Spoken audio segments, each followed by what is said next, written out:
Hello everyone, कैसे हैं आप सभी। आई होप आप सभी बहुत अच्छे होंगे और आपकी स्टडी बहुत अच्छी चल रही होगी। अब तो एग्ज़ाम काफ़ी नज़दीक भी है। जुलाई आने वाला, अप्रैल लगभग लगभग गया गया। और अप्रैल तो ये कहने में ही गुजर गया कि अप्रैल में इतनी गर्मी है, आगे क्या होगा। खैर, मजाक कर रही हूँ। अब हम टॉपिक पर अगर आएँ तो रियल में आपकी स्टडी के लिए बहुत कम वक्त बचा है, बहुत कम वक्त। अप्रैल गया, मई जून बीच में है और जुलाई में एग्ज़ाम आपका प्रस्तावित है। हालांकि मुझे ऐसा लगता है कि जुलाई में तो नहीं होगा, लेकिन हमें प्राथमिकता रखनी है जुलाई वाली। और सुबह उठते से ही बिल्कुल पागलों की तरह पढ़ना चालू कर दो। उन टॉपिक्स को उठाओ जो बहुत टफ़ लगते हैं और अपनी तैयारी बहुत अच्छे से करो। यकीन मानो मेरी, आपको जब एक सीट मिल जाएगी ना, तो इतना अच्छी फीलिंग आएगी आपको, बहुत अच्छी। ये लगेगा कि लाइफ में कुछ तो अचीव कर लिया।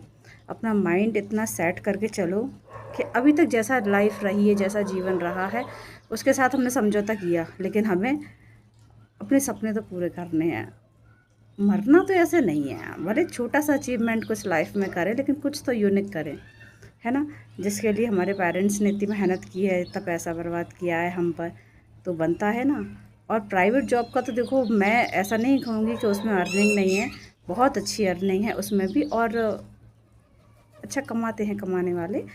और लेकिन अगर फीमेल के नज़रिए से मैं देखूँ ना, तो सरकारी नौकरी रियल में बहुत बड़ी ताकत है, बहुत बड़ी ताकत।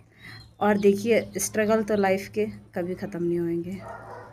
अगर आप ऐसा सोच रहे हो कि एक जॉब करने के बाद, एक सीट लेने के बाद आपकी प्रॉब्लम्स पूरी दूर हो जाएंगी, तो और देखिए, मन है ना, मन तो इतने बहाने ढूंढ लेता है, कुछ ना कुछ, कुछ ना कुछ। एक लालची प्रवृत्ति होती है मन की, तो मन को कभी संतुष्टि तो हम दे ही नहीं पाएंगे। हम एक सीट ले लेंगे, गवर्नमेंट सर्वेंट कहलाएंगे, उसके बावजूद फिर मन होने लगेगा ये करना है, वो करना है। तो ये तो खैर छलावा है कि आपको संतुष्टि मिलेगी, या ऐसा अभी आपको लग रहा है कि बस एक नौकरी मिल जाए और उसके बाद सब कुछ सेटल हो जाएगा। लेकिन चीज़ें तो जटिल रहती हैं, और वो तो हम मानव हैं, तो वो तो हमारी प्रवृत्ति है। लेकिन पहले हमारी प्राथमिकता केवल एक जॉब लेना है, अच्छी पढ़ाई करना है, और अपना गॉडफादर किसी को मत मानो, किसी को भी मत मानो। आपकी जो प्रॉब्लम्स है, आपकी जितनी भी दिक्कतें आपके साथ आ रही हैं, आपके सेक्रीफाइस हैं, आपके स्टडी में प्रॉब्लम्स आ रही हैं, उसके लिए किसी को दोषी मत ठहराओ, किसी को भी नहीं। क्योंकि अंततः आपको ही सक्सेस होना है, आपको ही प्रूव करके दिखाना है, तो मेहनत भी आप ही की लगेगी। कोई आपके लिए पका पकाया ला के नहीं देगा। यकीन मानिए मेरा, आपको मेहनत करनी ही पड़ेगी अगर आपको सफल होना है। नहीं तो एक्सक्यूज़ के लिए तो हम पे बहुत सारी चीज़ें हैं। आज ही मॉर्निंग में एक पोस्ट थी, उसमें आप लोगों ने उससे देखा होगा उसको। उसका भी यही था कि कहाँ हाथ पैर सही होने के बावजूद भी वो एक बंदा बैठा बैठा भीख मांग रहा था, और एक जो दिव्यांग थे वो इतना वजन लिए हुए अपनी, मतलब अपनी आजीविका चलाने का भरसक प्रयास कर रहे थे।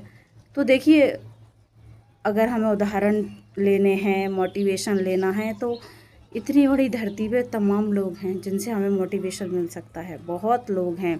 और अगर बहाने देखना है, तो छोटी छोटी सी चीज़ें होती हैं ना घर की, जो बहुत छोटी छोटी सी चीज़ें, उनसे ही आपको इतना, आपका माइंड क्या होता है, वो बहाने बहुत जल्दी मान लेता है। तो देखिए, यही कह सकती हैं आप लोगों से कि अभी सामने जो टारगेट आपको दिख रहा है ना, आपकी नौकरी, उसको अचीव कीजिए। बाकी बहुत बड़ा जीवन है, देखेंगे। आपके हाथ पैर सलामत हैं, आप में सोचने की शक्ति है, आप पढ़े लिखे हो, तो आप एक जॉब आसानी से ले सकते हो। देखिए, मैं भी कोई बहुत अच्छी आईक्यू वाली नहीं हूँ, एक नॉर्मल रही हूँ, कभी मेरी परसेंट भी बहुत हाई नहीं आई है, एवरेज स्टूडेंट रही हूँ। लेकिन जब ऐसा लगा कि बिना नौकरी के तो प्रॉब्लम है लाइफ में, वो मज़ा नहीं है जो चाहिए, जो हमें ऐसा लगता है कि मिस कर रहे हैं हम कहीं ना कहीं अपने लाइफ में। हालांकि सब बढ़िया चल रहा था फिर भी। तो अगर आपको वो सब लगता है कि आपको आपके अकॉर्डिंग आपकी लाइफ जीना है, अपने पेरेंट्स को, अगर आप मैरिड हो, अपने हस्बैंड को, अपने मदर इन लॉ को, और आपसे जुड़े जो भी आपके वेल विशर हैं, हर किसी का बहुत वेल विशर होता है, मेरे भी बहुत हैं। और रहेंगे, लाइफ टाइम रहते हैं, वेल विशर हर किसी के होते हैं। अगर उन लोगों के लिए आपको ऐसा लगता है कि कुछ अच्छा करके दिखाना है, अगर वो आपके सपोर्ट में खड़े हैं तो आप भरसक प्रयास कीजिए और सफल होकर दिखाइए।